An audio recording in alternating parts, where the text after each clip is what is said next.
बात करने वाले हैं रे ऑप्टिक्स का लास्ट टॉपिक एस्ट्रोनॉमिकल टेलीस्कोप। यानी इसमें हम जानेंगे कि खगोलीय दूरदर्शी क्या होती है और साथ में हम दो प्रकार के टेलीस्कोप भी पढ़ने वाले हैं, जिसमें एक पढ़ेंगे हम रिफ्लेक्टिंग टेलीस्कोप और दूसरा पढ़ेंगे हम रिफ्रैक्टिंग टेलीस्कोप। इसके बारे में हम इसकी बनावट, इसकी कंस्ट्रक्शन देखेंगे और साथ में इसकी कार्य विधि भी देखेंगे, यानी ये किस प्रकार से जो बिंब होता है उसका प्रतिबिंब बनाता है।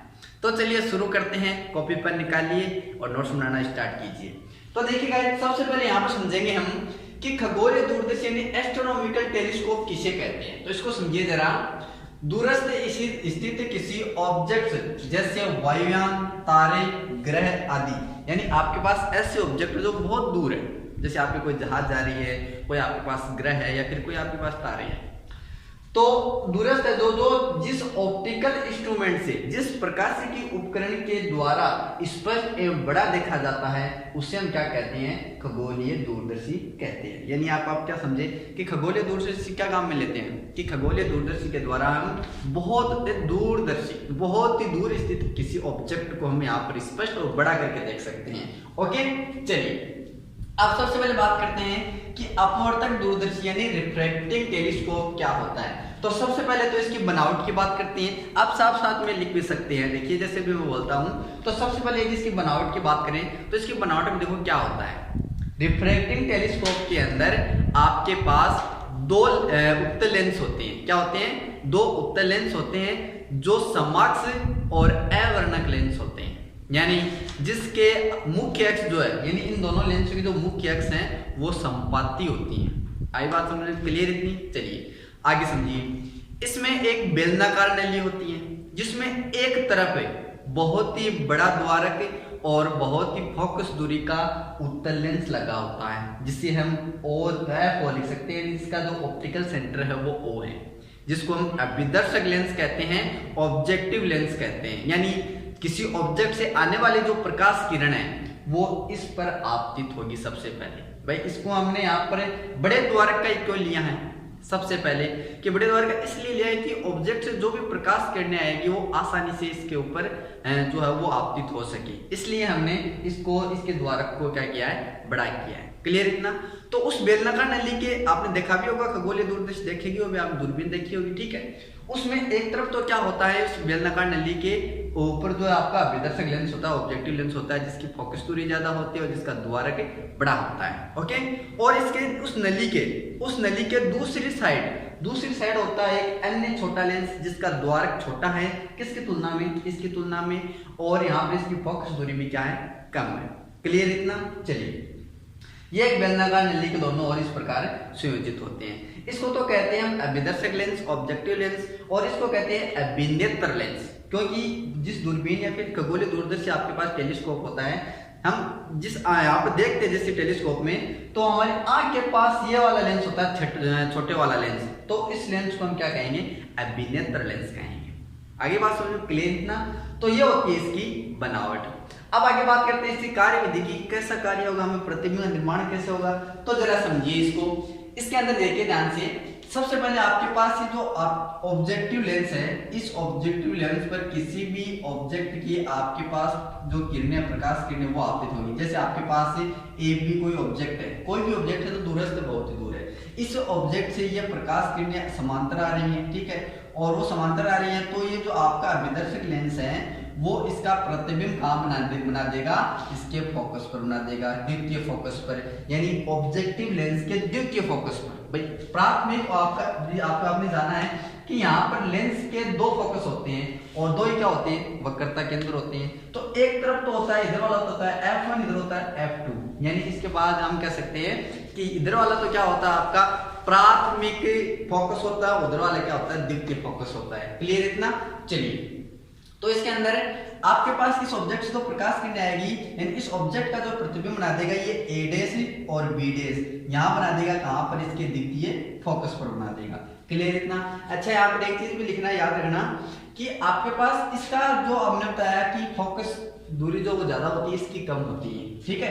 तो इसका जो द्वितीय फोकस होगा ना, ये इस वाले छोटे वाले जो आपका अभिनेत्र लेंस है, इसके फोकस से क्या होगा, उधर होगा, इस साइड होगा, यानी राइट साइड होगा, ठीक है, यानी इसके नजदीक होगा, अभिनेत्र लेंस के नजदीक होगा, ठीक है। यानी जो आपके पास दो फोकस है यहाँ पर, जो आपका एफ ओ है ना, वो एफ ई से यहाँ मैं लिख सकता हूँ कि आपका एफ ई जो हो ग्रेटर देन एफ ओ होना चाहिए। आगे क्या बात समझ में, ये चीज होनी चाहिए, ठीक है। तो इसकी इमेज बना देगा ए डैश और बी डैश, क्लियर इतना। चलिए, ये आपके पास जो ए डैश और बी डैश जो आपके पास प्रतिबिंब बना इमेज बनी है, वो इस अभिनेत्र लेंस के लिए एक ऑब्जेक्ट की तरह कार्य करेगी। किस तरह कार्य करेगी, एक ऑब्जेक्ट की तरह कार्य करेगी। और इसका जो देखिए, ये जो आपका प्रतिबिंब बनाया है ए डैश बी डैश, कौन, आपका अभिदर्शक लेंस, ये कैसा होगा, फोकस पर बनेगा, यानी ये बहुत ही छोटा होगा, वास्तविक होगा, और क्या होगा, उल्टा होगा, ठीक है। यानी जो प्रकाश किरण भाई, जब हमने उत्तल लेंस की जो इमेज फॉर्मेशन देखते हैं, तो हम जानते हैं कि जब भी अनंत पर रखते हैं तो उसका प्रतिबिंब कहाँ बनता है, फोकस पर बनता है। तो इसका भी फोकस पर ही बना है, और कैसा बनता है, छोटा बनता है, उल्टा बनता है और वास्तविक बनता है, क्लियर इतना। चलिए, अब ये आपका ए डैश और बी डैश आपका जो इमेज बनी है, वो इस अभिनेत्र लेंस के लिए एक इमेज की प्रतिबिंब बिंब की तरह कार्य करेगी, ठीक है, वस्तु की तरह। तो ये कार्य करेगी, तो ये इसका जो प्रतिबिंब बनाएगा, इसका जो यहाँ पर डायग्राम बनेगा, तो हम कह सकते हैं कि ए डैश और बी डैश का जो प्रतिबिंब बनाएगा, ये बना देगा ए डबल डैश और ए बी डबल डैश। ये आपका क्या बना देगा, प्रतिबिंब बना देगा इस वाले का, ए डैश और बी डैश का। वो कैसा होगा, वो होगा इससे बड़ा, यानी इस वस्तु ऑब्जेक्ट से बड़ा नहीं, इस बनने वाले प्रतिबिंब से, इसके बनने वाले प्रतिबिंब से बड़ा होगा, उल्टा होगा, और क्या होगा, वास्तविक होगा। किसके द्वारा बनाया गया है, अभिनेत्र लेंस के द्वारा बनाया गया है। क्लियर है क्या इतना, बताओ, कमेंट करके बताओ, ठीक है। तो ये बात इतनी समझ में आई, ये इसकी इमेज बना देगा ये वाली, क्लियर इतनी। यहाँ पे देखिए, आगे देखिए, अब यहाँ पर इसकी आवर्तनता की बात करें, तो हम आवर्तनता को लिख सकते हैं simply minus F O upon F E, ठीक है। एफ ओ क्या है, यहाँ पर एफ ओ है इस अभिदर्शक लेंस की फोकस दूरी, और एफ ई क्या है, इस अभिनेत्र लेंस की दूरी, यानी अभिनेत्र लेंस की फोकस दूरी। इसको एफ ई से इसलिए लिख रहे हैं कि ई का मतलब यहाँ पर लिख सकते हैं आई, आंख, ठीक है, ये आंख के नजदीक है, इसलिए इसको एफ ई लिख देंगे। तो इसकी आवर्तनता का फॉर्मूला क्या हो जाएगा, F equals to minus F naught upon F E, ठीक है। यदि आपको पूछ ले कि जो आपके पास खगोलीय दूरदर्शी नली है, उस नली की एक तरफ तो ये अभिदर्शक लेंस है, दूसरी तरफ ये वाला लेंस है, ठीक है, अभिनेत्र लेंस है, तो उस नली की लंबाई कितनी है, ये पूछ ले। तो यदि हम उसकी लंबाई की बात करें, तो उसकी लंबाई में कह दूं कि इन दोनों फोकस दूरी का योग होगा, क्या होगा, दोनों फोकस दूरियों का योग होगा, यानी सिंपली मैं यहाँ पर लिख सकता हूँ F not plus F E. इतना बड़ा क्या होना चाहिए आपके पास, वो नली होनी चाहिए, ठीक है, क्लियर है क्या इतना। तो ये हमने बस नॉर्मल सी बात थी कि रिफ्रैक्टिंग टेलीस्कोप क्या होता है, तो इसका आप डायग्राम याद करना, इसकी बनावट लिख देना, और उसकी कार्यविधि लिखना, और ये दो फॉर्मूले लिख देना, एक आवर्तनता और दूसरी इसकी नली की लंबाई की, क्लियर है इतना, ठीक है। तो यहाँ से आप समझ रहे हो ना, किरण चित्र को कि यहाँ पर इमेज बनेगी, फोकस पर यहाँ आएगी, तो इसे ये इस दिशा में जाएगी, लेकिन हम पीछे की तरफ बढ़ाएंगे तो यहाँ मिलेगी, तो इसका प्रतिबिंब बन जाएगा ए डबल डैश और बी डबल डैश पर बन जाएगा, जो आवर्धित होगा, ठीक है।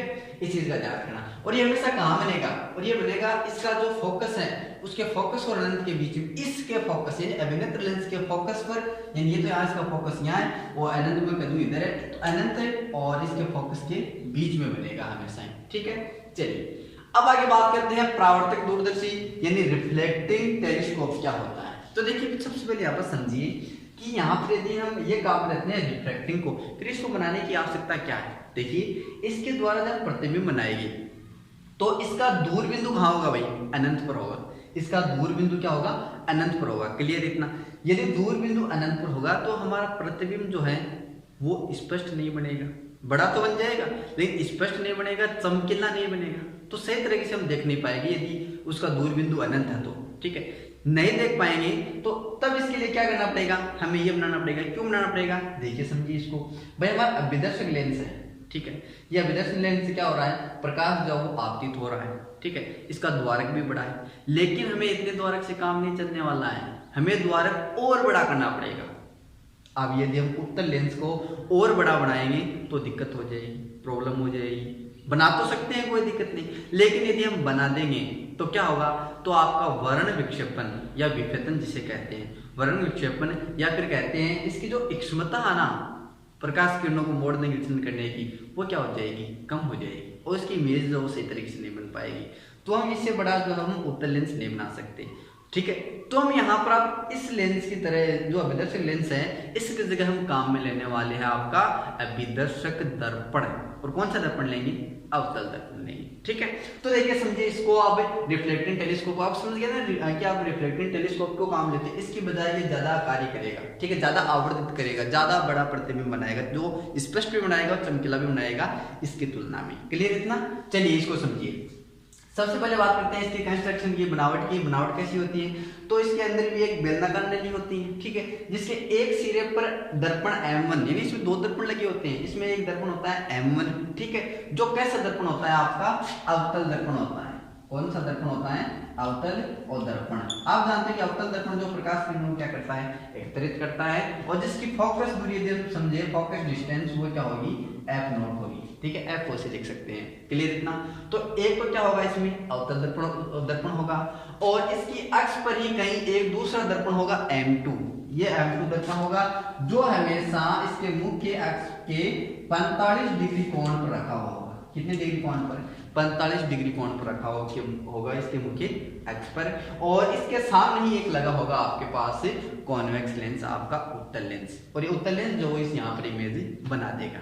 क्लियर है क्या, इतनी बात समझ में आई क्या, इसमें क्या क्या होती है, इसमें भी एक बेलनाकार नली होती है जिसके एक सिरे पर क्या होता है आपका अवतल दर्पण होता है, ठीक है, और दूसरे सिरे पर एक पतली नली और होती है।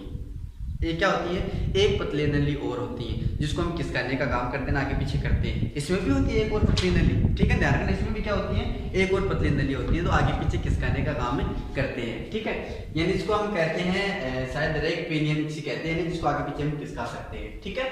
चलिए अब देखिए इसमें यदि हम कार्य, आपको बनावट समझ में आ गई कि क्या होता है इसमें, ठीक है। यदि हम इस कार्य प्रणाली की बात करें कैसे बनाएंगे, तो मान लो A और B कोई ऑब्जेक्ट है जो दूरस्थ है आपका, ठीक है, बहुत ही दूर है, इससे प्रकाश किरणें जो इस प्रकार समांतर आएगी, और यहाँ पर क्या करेगा, ये अवतल दर्पण जो आपका M1 है वो प्रकाश किरणों को फोकस पर एकत्रित करेगा। कहाँ पर करेगा, फोकस पर एकत्रित करेगा।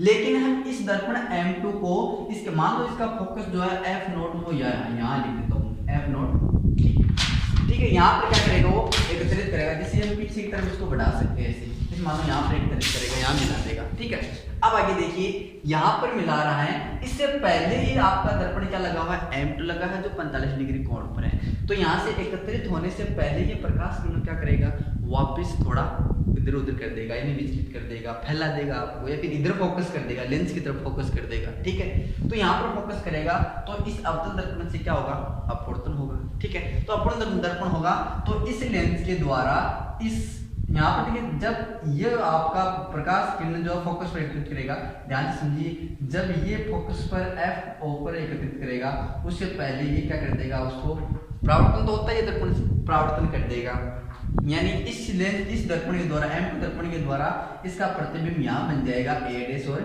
B'। अब ये जो आपकी इमेज है A', B', ठीक है, ये यहाँ किसकी तरह कार्य करेगी, आपकी एक ऑब्जेक्ट की तरह, ठीक है, यहाँ पर ये ऑब्जेक्ट तरह कार्य करती है, तो A' और B' का जो ये प्रतिबिंब है ये यहाँ बना देगा A' और B'। आगे बात समझ क्लियर है क्या इतना, ठीक है, ये यहाँ पर बना देगी, ठीक है। तो ये हो गया हमारा कि रिफ्रैक्टिंग टेलीस्कोप में क्या होता है, हमने दो पढ़ा है, एक तो पढ़ा है रिफ्रैक्टिंग और एक पढ़ा है रिफ्लेक्टिंग, ठीक है। टेलीस्कोप क्या होता है, जो मुख्यतः थ्योरी मानी जाती है, आपको इसमें क्या याद रखना है, एक तो इसका डायग्राम याद रखना है, ठीक है, और एक इसकी बनावट और एक इसकी कार्य प्रणाली, ठीक है। तो आप अपनी भाषा यदि आप चित्र से समझ रहे हो तो सारी चीजें आप लिख सकते हो, ठीक है। तो हमने यहाँ पर पढ़ा है कि आपका जो एस्ट्रोनॉमिकल टेलीस्कोप होता है वो क्या होता है, ठीक है। तो यहाँ इसके साथ ही हमारे रे ऑप्टिक्स का पूरा चैप्टर खत्म हो जाता है। यहाँ पर टोटल इसके 21 वीडियो हो गए हैं, जो जाके आप देख सकते हो। एक प्लेलिस्ट बनी हुई है, हर एक टॉपिक को अच्छी तरह से समझाया हुआ है, ठीक है। तो आप नोट्स भी आराम से इसके बना सकते हो। तो आई होप कि आपको वीडियो पसंद आया होगा। वीडियो पसंद आया तो वीडियो को लाइक शेयर करें। तब तक के लिए take care and goodbye. मिलते हैं नेक्स्ट वीडियो।